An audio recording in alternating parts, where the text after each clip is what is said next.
ચારધામ યાત્રા આધ્યાત્મિક અનુભવની સાથે જ પ્રાકૃતિક સુંદરતાનો આનંદ લેવાની પણ તક આપે છે, પરંતુ ચારધામ યાત્રા દરમિયાન કેટલીક બાબતોને ધ્યાનમાં રાખવી જોઈએ જેથી યાત્રામાં કોઈ સમસ્યા ન આવે.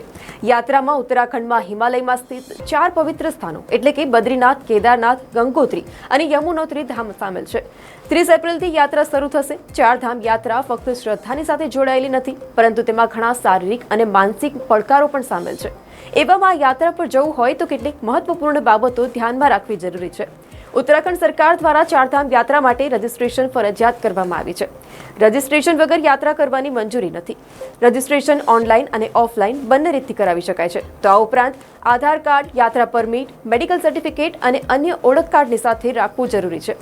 આ યાત્રામાં મોટા ભાગના સ્થળોએ ઊંચાઈ 10,000 ફૂટથી વધુ હોય છે, જેના કારણે ઘણા લોકો હાઈ એલ્ટિટ્યુડ સિકનેસ, શરદી સંબંધિત સમસ્યાઓ, થાક પણ લાગી શકે છે.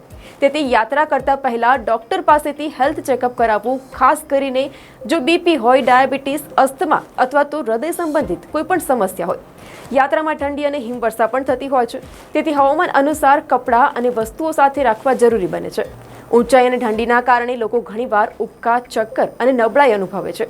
તેથી ખાવા પીવાનું ધ્યાન રાખવું. અને ઉત્તરાખંડનું હવામાન ખૂબ જ ઝડપથી બદલાય છે, તો યાત્રા કરતા પહેલા હવામાન વિશે પણ માહિતી મેળવતા રહેવું એ પણ ખૂબ મહત્વનું છે.